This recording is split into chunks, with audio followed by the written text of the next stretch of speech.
Hello everyone, आज हम continue करेंगे क्लास 9 का चैप्टर मोशन। लास्ट लेक्चर में हमने इक्वेशंस ऑफ मोशन पढ़ लिए थे। आज हम उसको अप्लाई करना सीखेंगे, किस तरीके से हमें इक्वेशंस ऑफ मोशन को अप्लाई करना है। उन पे क्वेश्चंस करते हैं। चलिए स्टार्ट करते हैं आज का लेक्चर। ओके, देखिए इक्वेशंस ऑफ मोशन की बात जब हम कर रहे हैं तो इक्वेशंस हमारी लिख लेते हैं पहले। इक्वेशंस ऑफ मोशन हमारे पास तीन इक्वेशन हैं। पहली इक्वेशन है v is equal to u plus a t. Second s is equal to ut plus half a t square. And जो लास्ट है वो है आपका v square minus u square is equal to 2as। ठीक है, तो आपका क्या है, तीन इक्वेशंस आपको पता है। अब क्वेश्चंस में जब भी आपको क्वेश्चंस आते हैं, हर एक इक्वेशन में अगर आप ध्यान देखेंगे तो आपको चार वेरिएबल मिलेंगे। इसको थोड़ा सा आपको ये पता करने के लिए कि कौन सा क्वेश्चन मतलब कौन सी इक्वेशन से सॉल्व होगा, उसको करने के लिए आप एक बार ध्यान से समझे तो ये देखेंगे तो यहाँ पे चार वेरिएबल है। कौन कौन से हैं? एक तो final velocity, initial velocity, acceleration and time. यहाँ पे चार हैं। ठीक है, इधर देखते हैं। इधर displacement, initial speed, time and acceleration. ठीक है, एंड जो लास्ट वाली है उसमें देखेंगे final speed, initial speed, acceleration and displacement. तो आपको ये चार इक्वेशंस आपको मतलब हर एक तीन इक्वेशंस में चार चार क्या है वेरिएबल्स मिलेंगे। हर एक तीनों में से कोई भी इक्वेशन आप उठाएंगे तो फोर वेरिएबल्स में से हमेशा आपको इक्वेशन बनती हुई दिखाई देगी। तो यहाँ पे फोर वेरिएबल्स है, यहाँ पे फोर वेरिएबल्स हैं और यहाँ पे फोर वेरिएबल्स हैं। क्लियर है? अब आता है बात इन तीनों इक्वेशंस में कौन से वेरिएबल कॉमन है। अगर हम बात करें कॉमन की बात करते हैं तो देखिए इसमें भी एक्सेलरेशन है, इसमें भी एक्सेलरेशन है और इसमें भी एक्सेलरेशन है। तो आपको ये समझना है, कभी भी आपको इक्वेशंस ऑफ मोशन लगानी है तो आपके पास हमेशा एक्सेलरेशन तो होना ही चाहिए। ये तीनों चीजें हैं। अगर एक्सेलरेशन नहीं दिया गया है तो सबसे पहले आपको क्या करना है, एक्सेलरेशन ही निकालना है। जो गिवन डाटा होगा उससे क्या करना पड़ेगा, एक्सेलरेशन ही निकालना पड़ेगा। तो समझिए, कंसेप्ट समझिए। पहला स्टेप हमें क्या है, एक्सेलरेशन हमें रिक्वायर्ड है। ठीक है, अगर नहीं है तो हम क्या करेंगे, देखेंगे कि कौन सी ऐसी इक्वेशन है जिससे पहले एक्सेलरेशन निकल सकता है। जो इक्वेशन एक्सेलरेशन निकालेगी उसे हम सबसे पहले क्या करेंगे, अप्लाई करेंगे। क्लियर है? सेकंड, यहां देखेंगे इनिशियल वेलोसिटी यहाँ पे भी है, यहाँ पे भी है और यहाँ पे भी है। तो आपको इनिशियल वेलोसिटी भी आपको चाहिए ही चाहिए। ठीक है, तो आपको वेलोसिटी, अगर इनिशियल वेलोसिटी एंड एक्सेलरेशन ये दो चीजें तो आपको चाहिए ही चाहिए किसी भी मोशन को इन तीनों इक्वेशन से सॉल्व करने के लिए। ठीक है, अगर नहीं दिया है तो आपको क्या करना पड़ेगा, पहले इनको फाइंड करना पड़ेगा। क्लियर है? अब आती है बात सेकंड, अब जो आती है सेकेंडरी लास्ट। यहां टाइम है, यहां टाइम है। अगर आपके क्वेश्चंस में आपको टाइम दे रखा है या फिर आपसे पूछा गया है कि एक पर्टिकुलर टाइम इंटरवल पे क्या चेंजेस हुए होंगे, जब आप टाइम की बात कर रहे होंगे तो आपको ये पहली दो इक्वेशंस को यूज करना है। ठीक है, कैसे अभी तक देखते हैं। अगर आपको टाइम दे रखा है, फाइनल स्पीड निकालनी है या फिर फाइनल स्पीड दे रखी है, टाइम निकालना है, तो आप निकालोगे फर्स्ट इक्वेशन को यूज करोगे। ठीक है, अगर आपको टाइम और डिस्टेंस दोनों ही करने हैं, मतलब या तो टाइम से डिस्टेंस निकालना है, डिस्टेंस से टाइम निकालना है, तो आप सेकंड इक्वेशन को यूज करेंगे। और जो लास्ट इक्वेशन है वो तब यूज होती है जब आपको टाइम का कोई रोल ही नहीं प्ले कर रहा। यहाँ पे आप खाली डिस्टेंस और फाइनल वेलोसिटी के बीच में क्वेश्चन को सॉल्व कर रहे हैं। तो कंसेप्ट थोड़ा सा इससे आइडिया आ रहा होगा कि कैसे करना है। अगर टाइम नहीं निकालना है आपको, टाइम को मतलब आप क्वेश्चन में टाइम का कोई रोल ही नहीं है, तो आपको कौन सी इक्वेशन जाएगी, लास्ट वाली।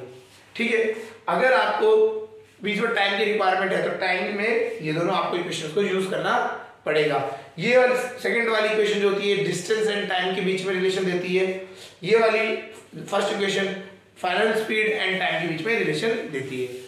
क्लियर है? तो आपको इन चीजों को ध्यान में रख के कि कैसे कौन सी इक्वेशन लग सकती है देख के क्वेश्चन पे आपको अप्लाई करनी है इक्वेशंस और सॉल्व करना है। चलिए क्वेश्चंस देखते हैं, उसके बाद इनको उसी में अप्लाई करके चेक करेंगे। ठीक है, चलिए पहला क्वेश्चन देखते हैं।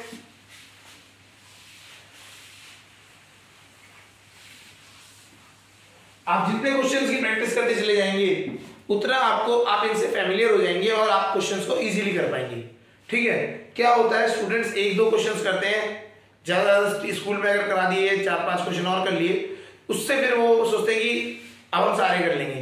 ठीक है, कभी कभी जब आपकी प्रैक्टिस अच्छी नहीं होती है तो क्वेश्चन कुछ ऐसे आ जाएंगे जिसमें आप कंफ्यूज हो जाते हैं कि क्या कौन सी इक्वेशन कब लगनी है, तो टाइम लगता है कंज्यूम होने के लिए, वो भी हो जाएगा लेकिन टाइम लगेगा क्योंकि आपको इक्वेशन सारी देखनी पड़ेगी कौन सी लगेगी। क्लियर है, चलिए स्टार्ट करते हैं क्वेश्चन। ठीक है, क्वेश्चन है a car moving with acceleration, a car moving with acceleration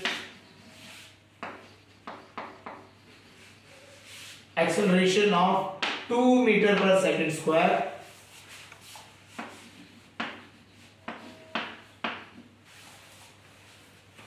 reached a distance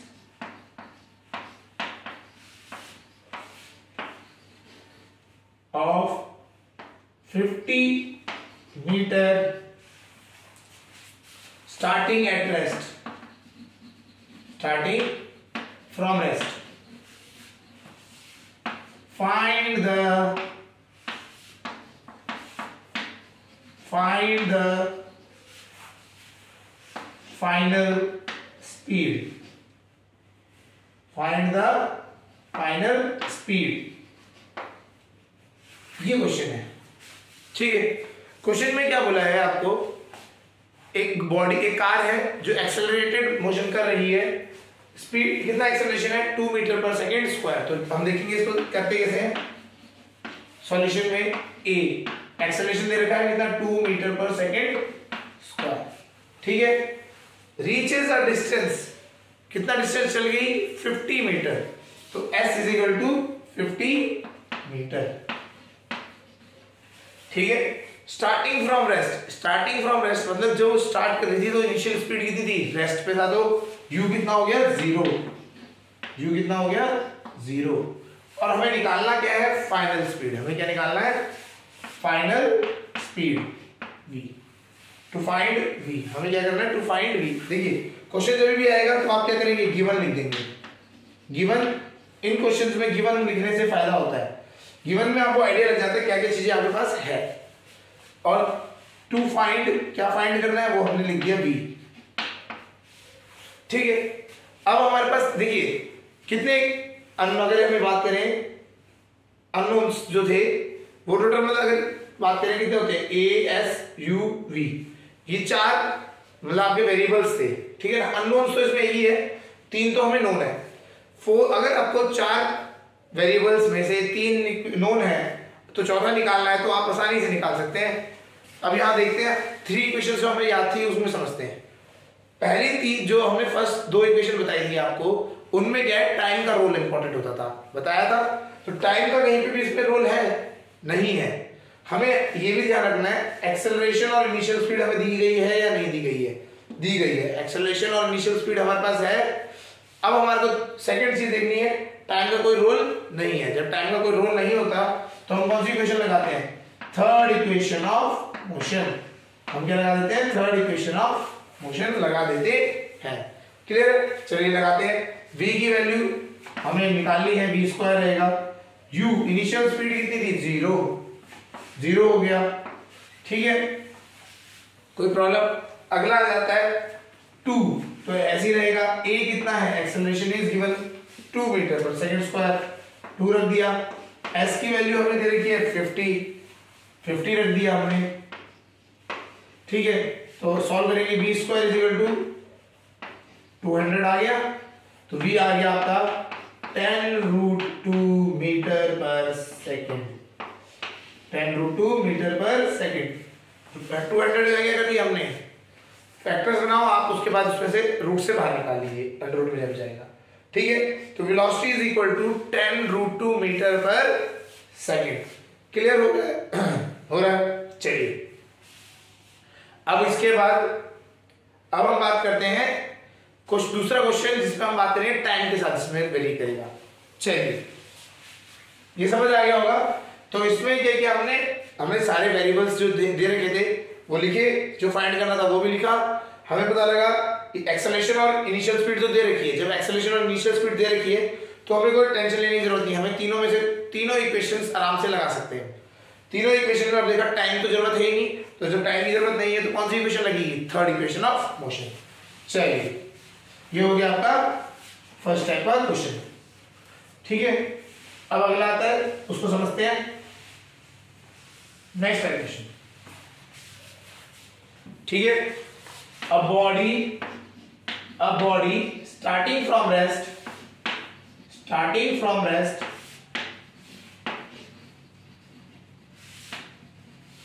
moves 10 seconds with an acceleration of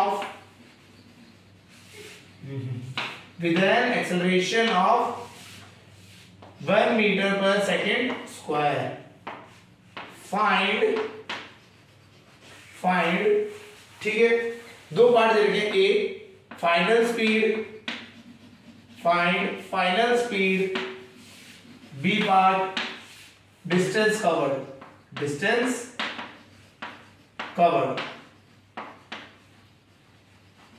ये सारा जो हम सारे क्वेश्चन कर रहे हैं ये स्ट्रेट लाइन मोशन की बात कर रहे हैं।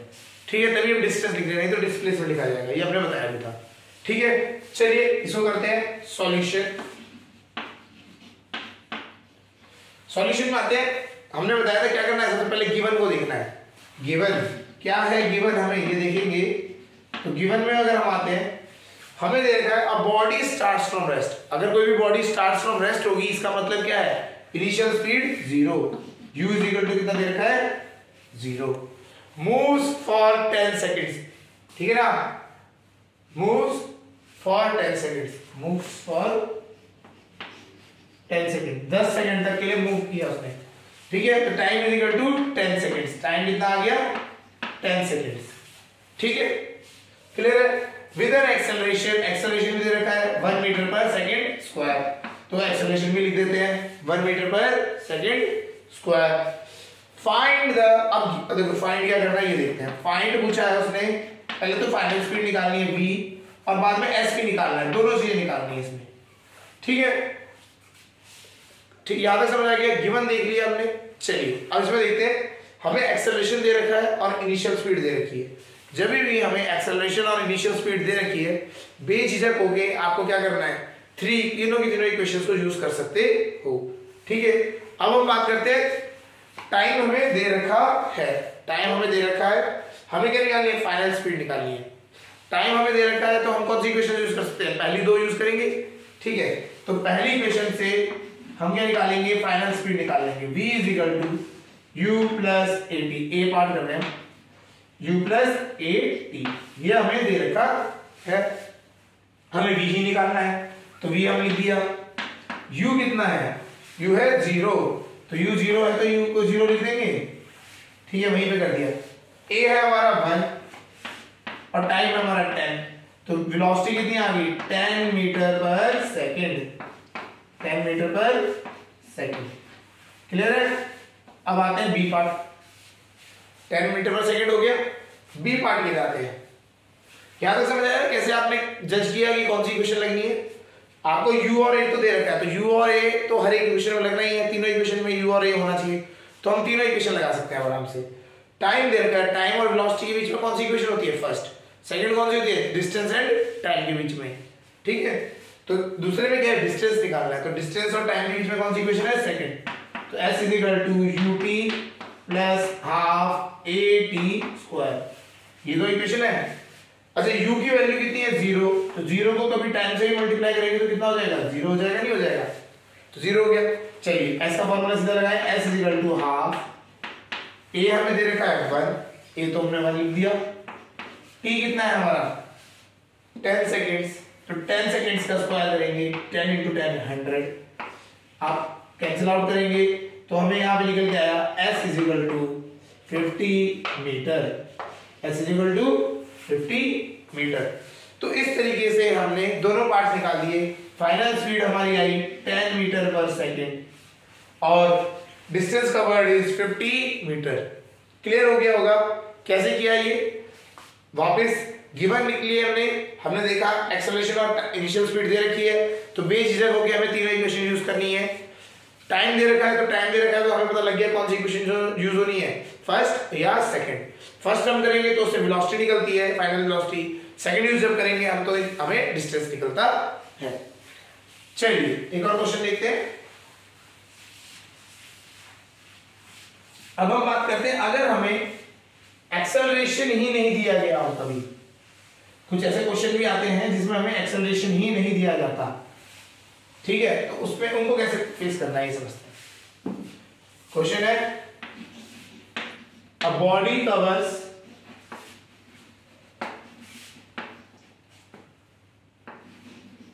Metre in 4 seconds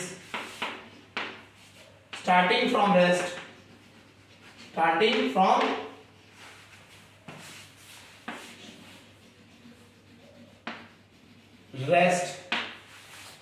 calculate final velocity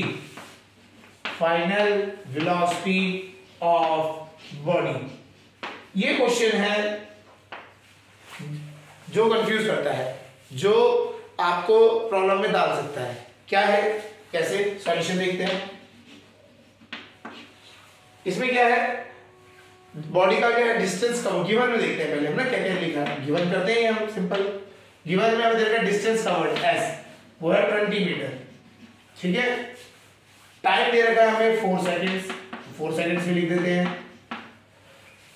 initially starting from rest, तो u भी दे रखा है 0, u भी 0, ठीक है। कैलकुलेट द फाइनल वेलोसिटी, अब हमें फाइंड क्या करना है, टू फाइंड v निकालना है यार, ये तो क्वेश्चन है, ठीक है। अच्छा अब यहां पे आपको ध्यान देना है, हमें क्या दे रखा है, इनिशियल स्पीड तो दे रखी है, टाइम दे रखा है और डिस्टेंस दे रखा है, एक्सेलरेशन नहीं है, एक्सेलरेशन नहीं है। जब भी क्वेश्चन में इनिशियल स्पीड या एक्सेलरेशन में से कोई भी चीज गायब होगी तो आपको क्या करना है, खुद ही वो चीज को फाइंड करना है। जब तक आप एक्सेलरेशन फाइंड नहीं करोगे आप वेलोसिटी की तरफ नहीं मूव करोगे, ठीक है। कैसे करना है आप समझते हैं। हम देखिए क्यों, अगर रीजन पहले तो समझते हैं रीजन। अगर हम कोई भी इक्वेशन लगाएंगे, तीनों इक्वेशन में से कोई भी हम इक्वेशन लगाएंगे तो उन तीनों इक्वेशन में एक्सेलरेशन तो आता ही आता है। तो जब एक्सेलरेशन आएगा ही आएगा तो हमें पहले एक्सेलरेशन की जरूरत तो पड़ेगी नहीं पड़ेगी, इसलिए हमें पहले एक्सेलरेशन खुद निकालना है। चलिए अब हम देखते हैं कौन सी ऐसी इक्वेशन है जिससे हम एक्सेलरेशन निकाल सकते हैं। एक्सेलरेशन निकालना है, हमें इनिशियल स्पीड दे रखी है, डिस्टेंस और टाइम का कौन सी इक्वेशन में रिलेशन निकलता है, सेकंड इक्वेशन में। अगर हम बात करें distance and time second equation में पता लगता है, तो हम लगाएंगे सबसे पहले सेकंड इक्वेशन ऑफ मोशन। तो s is equal to ut plus half at², ये लगेगा, आएगा। इनिशियल स्पीड 0 है, तो इनिशियल स्पीड 0, तो s आ गया हाफ at²। चलिए वैल्यूज रखते हैं, s की वैल्यू है 20, हाफ a कितना है निकालना है हमें, तो ये तो पता ही नहीं है, t², t क्या है 4 का स्क्वायर 16, और 4 जा 16, ये होता है। चलिए सॉल्व करते हैं, 2 से कटा 8, ठीक है। तो a आएगा आपका 20/8, ठीक है। तो आपका a आ गया 5/2, a कितना है आपका 5/2, तो ये 8 यहां से डिवाइड में आएगा तो a आ गया हमारा 5/2। तो हम यहां अलग से लिख देते हैं, इंपॉर्टेंट हमारे क्या है, a आ गया 5/2 मीटर पर सेकंड स्क्वायर। अब हमें क्या मिल गया, एक्सेलरेशन मिल गया। तो अब हमारे को एक्सेलरेशन जब हमें मिला तो हमने यहां पे इसको फीड कर दिया 5/2 मीटर पर सेकंड स्क्वायर। एक्सेलरेशन मिलते ही आपको, एक्सेलरेशन और इनिशियल स्पीड मिलते ही आप तीनों इक्वेशन में से कोई भी इक्वेशन निकाल सकते हैं। अब हमें देखो डिस्टेंस भी दे रखा है और टाइम भी दे रखा है, तो आपको फ्रीडम है कोई भी 3 इक्वेशन मतलब 3 इक्वेशंस है उनमें से आप लगा सकते हैं। बची क्या, एक इक्वेशन तो हमने लगा चुके हैं, तो 2 इक्वेशन में से कोई भी आप इक्वेशन लगा सकते हैं। चलिए इसके बाद क्या करेंगे, लगा ही देते हैं, यहां पे लिख देते हैं अलग से। हमें क्या निकालना है, फाइनल स्पीड निकालनी है v। तो v इज इक्वल टू क्या होता है, u प्लस at। u तो 0 है ही, छोड़ देते हैं। v is equal to a कितना दे रखा है, a अभी हमने निकाला 5/2 और टाइम कितना है 10। 5/2 के बाद इनटू सॉरी टाइम है 4, टाइम का है, टाइम हमारा है 4, तो 4 रखेंगे, 2 से कैंसिल आउट हो गया 2, तो ये आ गया आपका 10 मीटर पर सेकेंड। यहां से कितना आ गया आपका 10 मीटर पर सेकेंड। तो final speed is equal to 10 metre पर सेकेंड। इस तरीके से हमें क्वेश्चंस को फेस करना है, समझना है क्या क्या दे रखा है, ठीक है, और उनको अप्लाई करना है। क्लियर हो रहा है? एक क्वेश्चन और देख लेते हैं फिर हम आगे मूव करेंगे।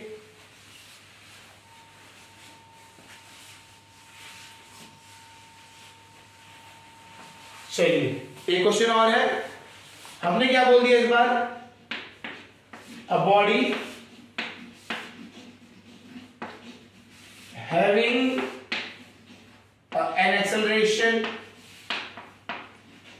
an acceleration of 3 meter per second square covers a distance of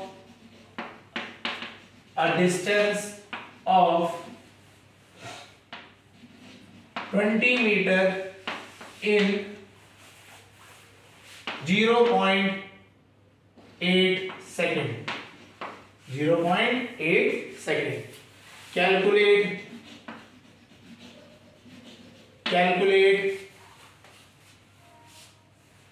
the initial speed, and final speed, दोनों लिख लेते हैं। इनिशियल भी निकालेंगे एंड फाइनल स्पीड, ठीक है, इनिशियल एंड फाइनल स्पीड को निकालना है। चलिए क्वेश्चन सॉल्व करते हैं, सॉल्यूशन में आते हैं। गिवन क्या क्या है हमें ये देखते हैं। हमें गिवन है, हमें एक्सेलरेशन गिवन है, एक्सेलरेशन है हमारा 3 मीटर पर सेकेंड स्क्वायर, डिस्टेंस गिवन है 20 मीटर और टाइम दिया है हमारा 0.8 सेकेंड। 0.8 सेकेंड। टू फाइंड क्या है हमारे पास, टू फाइंड में अगर हम बात करें तो टू फाइंड में हमें इनिशियल स्पीड और फाइनल स्पीड दोनों निकालनी है, u एंड v। चलिए इस क्वेश्चन को कैसे देखते हैं, कैसे करेंगे। सबसे पहले चीज हमने आपको बताया था कि क्वेश्चन जब भी गिवन होगा उसमें देखेंगे हमें इनिशियल स्पीड और एक्सेलरेशन दोनों दिए होने चाहिए। यहाँ पे एक्सेलरेशन तो दे रखा है, इनिशियल स्पीड नहीं दे रखा, तो सबसे पहले निकालना हमें इनिशियल स्पीड ही था, ठीक है ना। अगर हमें नहीं दे रखा इनिशियल स्पीड तो हमें इनिशियल स्पीड ही निकालनी पड़ेगी, वो प्रायोरिटी 1 होगी हमारी, ठीक है। अगर नहीं भी दिया होता तो हमें निकालना पड़ता, क्योंकि एक्सेलरेशन और इनिशियल स्पीड के बिना आप दूसरी इक्वेशंस को नहीं लगा सकते। अब हम बात करते हैं कौन सी ऐसी इक्वेशन है जिसमें a, s, u और t आता है। तो s और t तो कौन सी इक्वेशन में आता है, सेकंड इक्वेशन में आता है। तो हम यहां लगा देंगे s equal to ut plus half at², ठीक है। चलिए सॉल्व करते हैं। s की वैल्यू है 20, हमें u निकालना है, टाइम दे रखा है 80 सेकेंड्स, तो 0.8 सेकेंड्स, तो इसको 8/10 लिख सकते हैं, लिख देते हैं, इनटू u हाफ a कितना है हमारा 3, a है हमारा 3, t कितना है 0 मतलब 0.8 सेकंड है, तो अगर हम उसको वैसे सॉल्व करें 8 × 64 अपॉन में 100 आ जाएगा, हाँ या ना। इस तरीके से कर लेते हैं। चलिए कैंसिल आउट होगा कुछ, 32 ये हो गया आपका, इधर आएगा 20, कैलकुलेशन में माइनस करेंगे 96 upon 100 is equal to 8u upon 10, कितना हो जाएगा 2000 माइनस 96 अपॉन 100, 8u अपॉन 10। 8 10 की 0 से 1 0 कट जाएगा, 2000 में से 96 गया तो ये आपका हो गया 4 1 1909 है ना, 1904 divided by 10 is equal to 8। ठीक है, 4 के टेबल से कैंसिल होगा, हाँ, और 4 16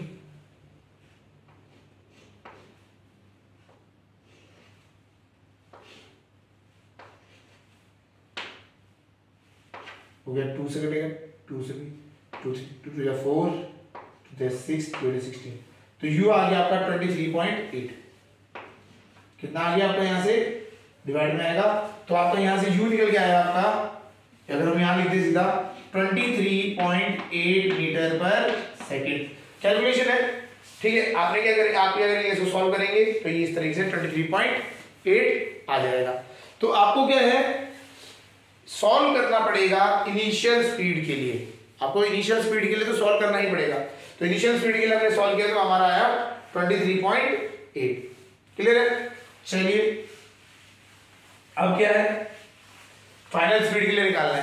तो जैसे हमें इनिशियल स्पीड और एक्सेलरेशन मिल गया तो बेझिझक होकर हम कोई भी इक्वेशन लगा सकते हैं, ठीक है। तो इनिशियल स्पीड निकालने, तो इनिशियल स्पीड के लिए सिंपल फर्स्ट इक्वेशन लगा देंगे, और फाइनल स्पीड के लिए first equation v is equal to u, u देगा 23.8 plus is equal to u plus 80 plus 80, a कितना है 3 और t है हमारा 0.8, तो 3 इंटू 0.8, तो v आ गया 23.8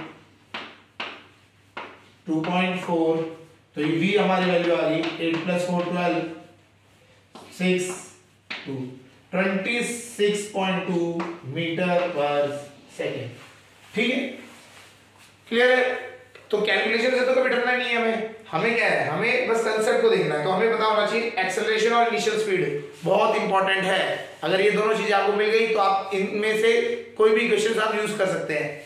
इनमें से कोई भी चीज आपकी डाटा में नहीं है, अगर एक्सेलरेशन नहीं है या फिर इनिशियल स्पीड नहीं है, तो इन दोनों को आपको निकालना पड़ेगा। क्लियर है। ये क्वेश्चन जितने इजी लगते हैं, अगर हम जैसे बता रहे हैं तो इजी लग रहा होगा, बट क्या होता है जब आप क्वेश्चन को इंटरप्रेट कर नहीं पाते हैं, ठीक है ना, तो इंटरप्रेट करने बैठे आप, पढ़ने बैठे, आपको इंटरप्रेट करने के बाद भी आपको सही से नहीं पता लग रहा पा रहा है, तो वो क्वेश्चन में प्रॉब्लम आती है। तो उसके लिए क्या है, बार बार प्रैक्टिस करने से ही होता है वो चीज। क्लियर हो गया। चलिए आप इसके क्वेश्चंस की प्रैक्टिस कीजिएगा, अपने आप ये सॉल्व होते चले जाएंगे।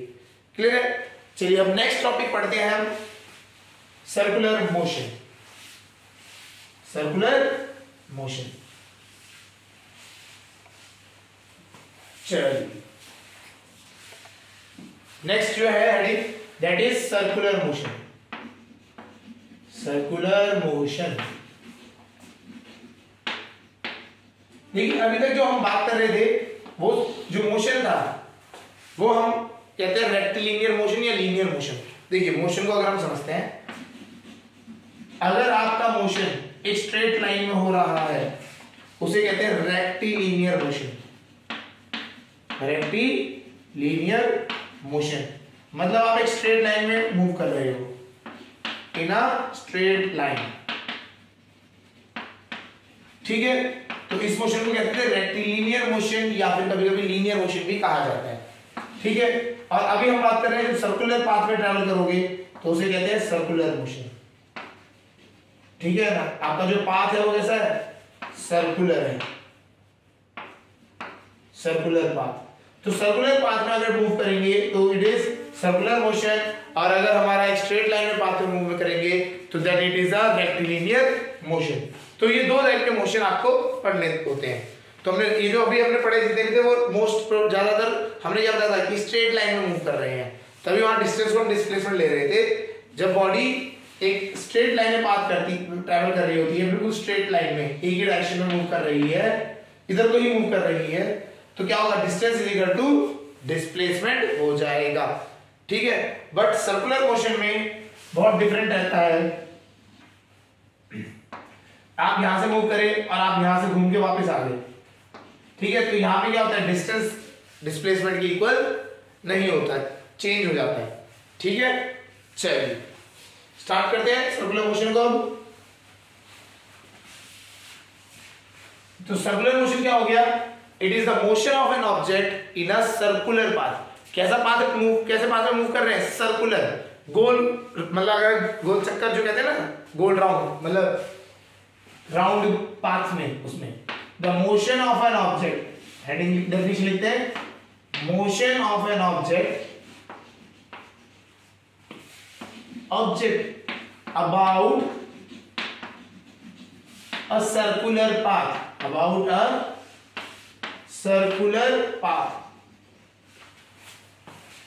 ठीक है। तो एक सर्कुलर पाथ में क्या अबाउट अगर आप मोशन करते हैं तो उस टाइप के मोशन को क्या कहा जाता है, सर्कुलर मोशन, ठीक है। तो इसमें आप देखें,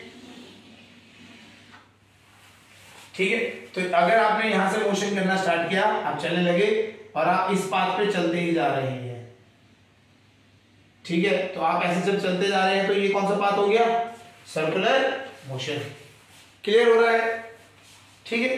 तो सर्कुलर पाथ में जब मूव करते हैं तो सर्कुलर मोशन कहा जाता है, ठीक है। अब हम बात करते हैं सर्कुलर मोशन में क्या डिफरेंस होता है, अगर हम बात करें उसके रिलेटेड रेक्टिलिनियर मोशन के हिसाब से ना।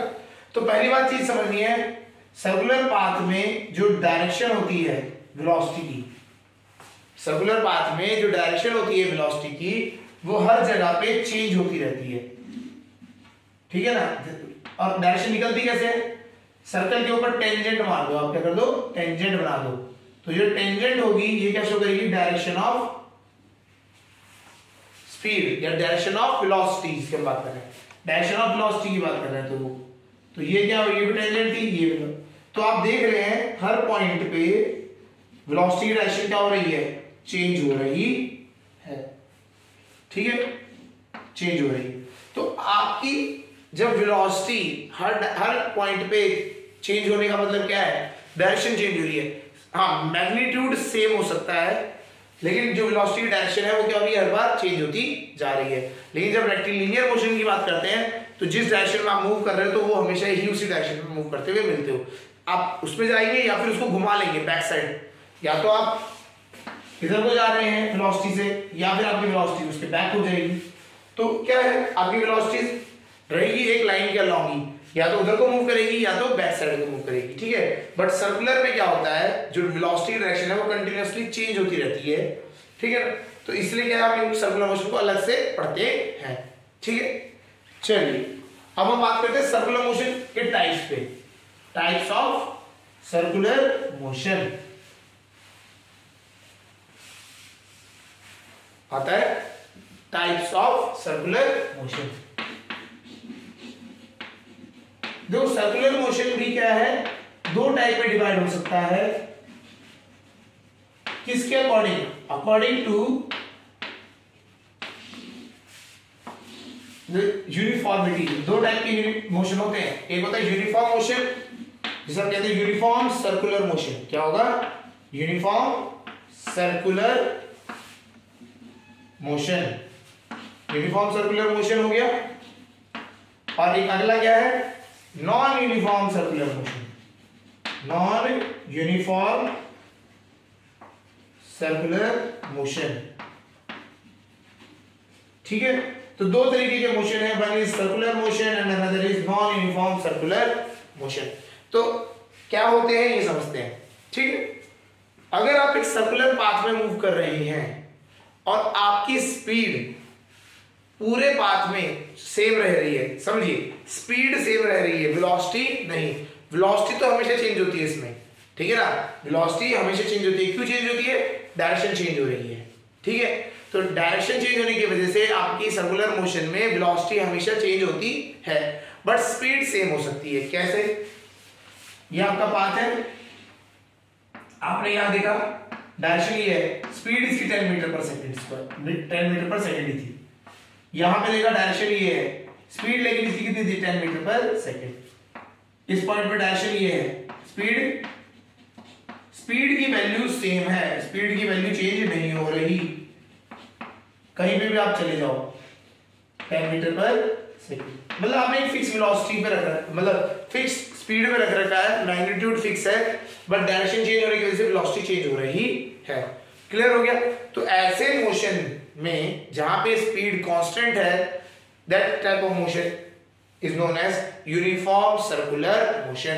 क्लियर हो रहा है?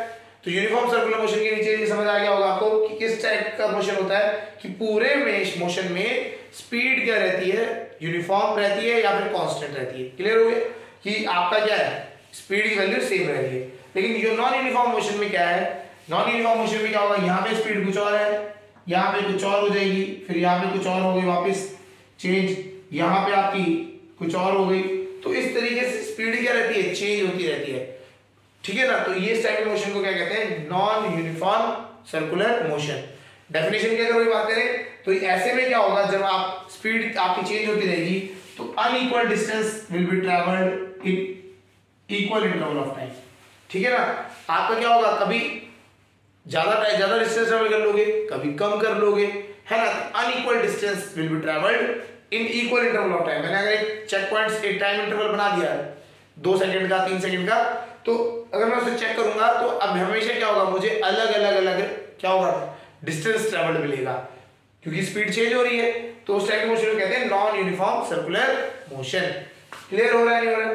तो यहाँ पे यूनिफॉर्म सर्कुलर मोशन में अगर हम बात करें तो यूनिफॉर्म सर्कुलर मोशन में हम ये कह सकते हैं, the motion in which, the circular motion in which speed remain constant, speed remain constant is called as uniform motion. Clear हो रहा है? तो आपको ये पता होना चाहिए कि यूनिफॉर्म मोशन में स्पीड क्या रहती है, कांस्टेंट रहती है। क्लियर हो गया? और नॉन यूनिफॉर्म में क्या करती है, वेरी करती है। यहां तक समझ आ रहा है? चलिए अब हम बात करते हैं यूनिफॉर्म की, बात ही करते हैं पहले यूनिफॉर्म मोशन। तो सर्कुलर मोशन में जब हम बात कर रहे हैं तो सर्कुलर पाथ एक बनाते हैं, सर्कुलर पाथ है। ठीक है? आपने क्या किया, एक ऑब्जेक्ट को यहां रखा, इस सर्कुलर पाथ का रेडियस है r, इस सर्कुलर पाथ का रेडियस कितना है r, और ये क्या है, ये घूम रहा है इसकी तरफ। इसकी स्पीड की वैल्यू मैंने बोल दी v, वेलोसिटी डायरेक्शन तो है लेकिन स्पीड की वैल्यू v। तो अगर वो इसी स्पीड से v से घूमता है तो इसको अगर हम बात करें तो v इज इक्वल टू कैसे निकल के आएगा, वेलोसिटी क्या होता है, और स्पीड की वैल्यू क्या होती है, डिस्टेंस ट्रेवल्ड अपॉन टाइम। ठीक है? तो डिस्टेंस कितना है, 2 पाई r। अगर एक सर्कुलर पाथ में घूमोगे तो कितना डिस्टेंस ट्रेवल करोगे, उसका क्या होगा, उसका सर्कमफ्रेंस है ना, 2 पाई r अपॉन टाइम। ये जो टाइम है एक सर्कुलर पाथ को कवर करने के लिए जितना है, जितना अगर आप से बोला जाए कि 10 सेकंड लग रहे हैं एक सर्कुलर पाथ को ट्रैवल करने में, तो आपको वेलोसिटी कैसे निकालनी है, 2 पाई r, उसका क्या निकालेंगे, सर्कमफ्रेंस डिवाइडेड बाय टाइम।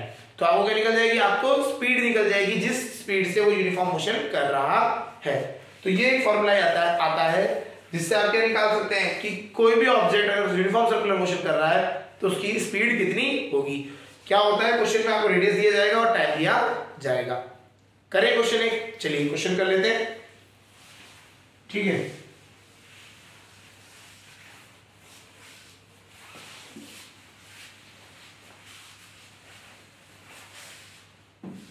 चलिए क्वेश्चन में क्या है, ये अ बॉडी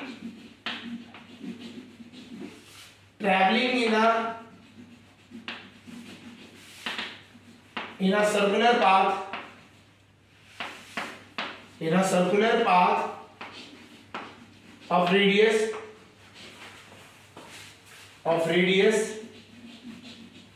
14 सेंटीमीटर या 14 मीटर ले लेते हैं, 14 मीटर। ठीक है? कवर्स 1 रेवोल्यूशन, पूरा जो एक रेवोल्यूशन लिया, चक्कर काटा, इन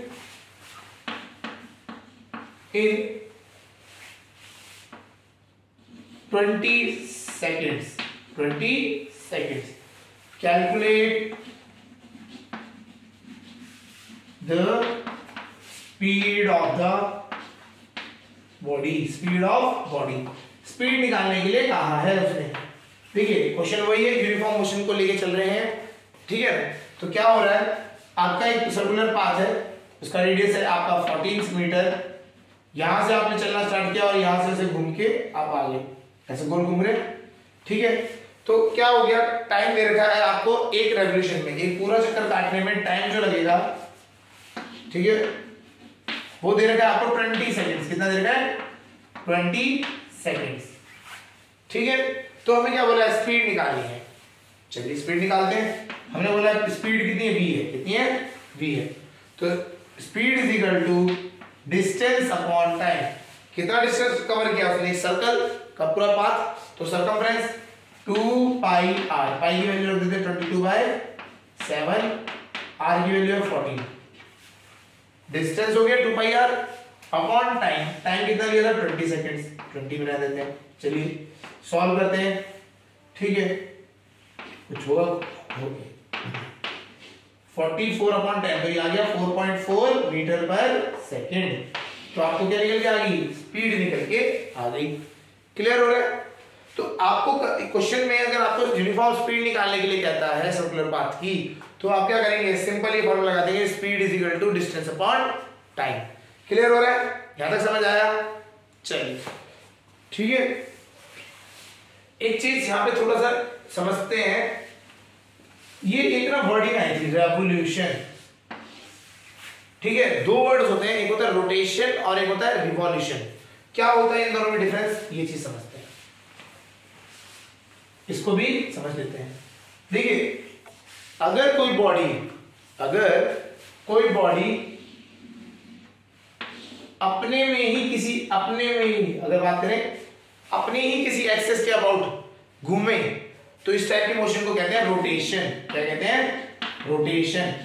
मतलब हम खड़े हैं और हम घूम गए, तो ये क्या हो गया, जब हम घूम रहे हैं तो ये रोटेशन हो रहा है। क्यों? एक एक्सेस है हमारे अंदर से पास हो रखी जिसके अबाउट घूम रहे हैं, मतलब हम बॉडी को अपनी ही जगह पे घुमा रहे हैं। जैसे अगर ये है, ठीक है, तो इसको क्या कर रहे हैं, हम इसको घुमा रहे हैं ऐसे, जैसे होता है ना गोल गोल घुमाते हैं हाथ में, तो घुमा रहे हैं, तो दिस इज रोटेशन। उसको क्या कर रहे हैं, रोटेट कर रहे हैं, उसी के अबाउट घुमा रहे हैं, ठीक है। लेकिन अगर हम एक बॉडी को किसी भी एक अदर सेंटर के अबाउट घुमाते हैं, इसके चारों तरफ घुमा देते हैं, ऐसे मूवमेंट कर रहा है, तो ये हो गया रिवॉल्यूशन। क्या हो गया? रेवोल्यूशन।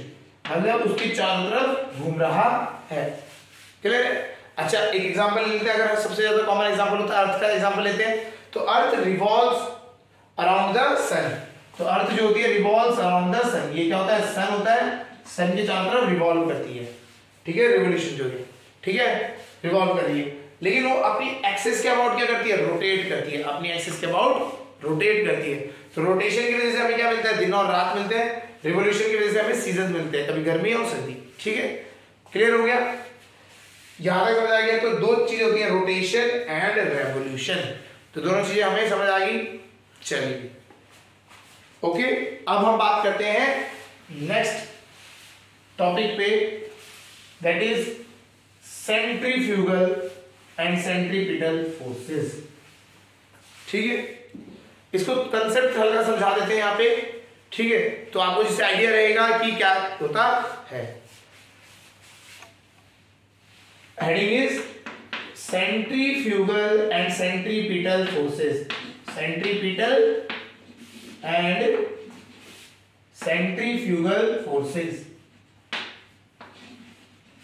फ्यूगल फोर्सेस, अभी हम मोशन पढ़ रहे हैं तो इसमें फोर्सेस का ज्यादा रोल नहीं है, लेकिन कंसेप्ट समझा देते हैं, ठीक है। जब भी कोई बॉडी, अगर हम बात करें कोई भी अगर बॉडी सर्कुलर पाथ में घूम रही है, सर्कुलर पाथ में घूमती है, ठीक है, तो होता क्या है आपको ये समझना है। जैसे पत्थर लिया आपने, एक स्ट्रिंग से बांधा, रस्सी से बांधा और घुमा रहे हैं, ठीक है, तो जब आप घुमाएंगे पत्थर को तो आपको ना एक फील होगा फोर्स की, जो बाहर को इसको खींच के लेके जा रहे हैं। क्या हो रहा है, पत्थर ना ये बाहर जाने की कोशिश करेगा, ठीक है। जैसे फॉर एग्जांपल अगर ये स्ट्रिंग है, ये क्या है आपका रस्सी है, ठीक है, और आपने यहां से पकड़ के घुमा रहे हैं, स्टोन है ये बीच में, तो आपको फील होगा कि पत्थर ना दूर जाने की कोशिश करेगा। जहां आपने हाथ से रस्सी छोड़ी तो पत्थर दूर जाएगा आपसे, है ना। तो वो पत्थर दूर जाने का जो आपको फोर्स फील होता है, उस फोर्स को कहते हैं सेंट्रीफ्यूगल फोर्स। क्या कहते हैं? Centrifugal force. कभी भी आप सर्कुलर पाथ में मूव करेंगे, ठीक है, एक वेलोसिटी के साथ मूव कर रहे हैं तो आपको क्या होगा, आपका जो बॉडी है, जो आपका ऑब्जेक्ट भी है, वो दूर को जाने की कोशिश करेगा, ठीक है। तो वो अपने इस सर्कुलर पाथ को छोड़ के बाहर जाने की कोशिश करेगा, उसे कहते हैं सेंट्रीफ्यूगल फोर्स, ठीक है। तो जब हम पत्थर को ऐसे कर रहे हैं, घुमा रहे हैं, तो क्या हो रहा है, वो बाहर जाने की कोशिश कर रहा है, वो कौन सी फोर्स की वजह से, सेंट्रीफ्यूगल फोर्स की वजह से। लेकिन अभी तो वो सर्कुलर पाथ है, मेंटेन करके बैठा हुआ है। वो क्यों बैठा हुआ है, क्योंकि हमने रस्सी पकड़ी हुई है, रस्सी में एक फोर्स लग रहा है जो उसको बाहर जाने से रोक रहा है ना। जो बाहर जाने से रोकता है उस फोर्स को कहते हैं सेंट्रीपिटल फोर्स, सेंट्रीपिटल फोर्स। तो ये दो फोर्सेस होते हैं। अगर आपका बात करें, एक ऑब्जेक्ट सर्कुलर पाथ में मूव करता है तो उसमें दो फोर्सेस लगते हैं, एक होता है सेंट्रीफ्यूगल फोर्स जो उसे बाहर लेके जाना चाहता है, सेंट्रीपिटल फोर्स जो उसको उस सर्कुलर पाथ में रखने के लिए, मेंटेन करने, सर्कुलर पाथ मेंटेन करने के लिए फोर्स लगता है, ठीक है। तो ये दोनों जो फोर्स लगते हैं तब आपका बॉडी क्या मूव करती है, सर्कुलर पाथ में मूव करती है। किसी भी वजह से अगर एक फोर्स कम हो जाए, खत्म हो जाए, जैसे आपने घुमा रहे थे पत्थर को आप, और आपने सेंट्रीफ्यूगल फोर्स, सेंट्रीपिटल फोर्स को कैंसिल आउट कर दिया, तो क्या होगा, ये सेंट्रीफ्यूगल फोर्स ऑब्जेक्ट को दूर ले जाएगा। क्लियर हो गया, नहीं हो गया? तो ये ही रीजन है, आपको कभी भी जब पत्थर को आप घुमाएंगे तो आपको क्या होगा, रस्सी में हमेशा क्या होगा, खिंचाव फील होगा, होता ही होता है, ठीक है। तो ये होता है, इसी वजह से आप अगर एक और चीज आगे हम पढ़ेंगे, तो जब कोई भी आप सर्कुलर पाथ है, जैसे अगर गोल चौराहा है, अगर आप सीधा चलते हैं, ऐसे कोई राउंड है, आपको यू टर्न लेना है, ठीक है, तो आपका ये जो राउंड, ये राउंड पार्ट बन गया। तो आप जब भी राउंड पाथ में टर्न लेते हैं तो आप अपनी बॉडी को टेढ़ा करते हैं, है ना। तो उसका भी रीजन क्या है, वही सेंट्रीपिटल एंड सेंट्रीफ्यूगल फोर्सेस की वजह से होता है।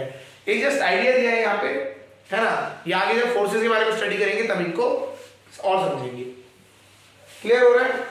चलिए, तो अगर आपके में क्वेश्चंस आते हैं मोशन के रिलेटेड, तो आते हैं, तो मोशन में तो क्या है आपका, वेलोसिटी, ठीक है ना, वेलोसिटी, एक्सेलरेशन, डिस्टेंस, यही सब रिलेटेड है।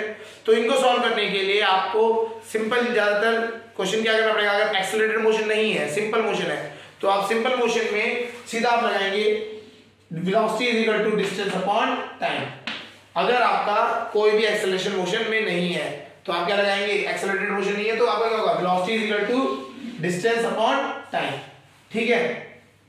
लिख देते हैं velocity is equal to distance upon time, ठीक है। आपको ये सीधा फॉर्मूला लगाना है।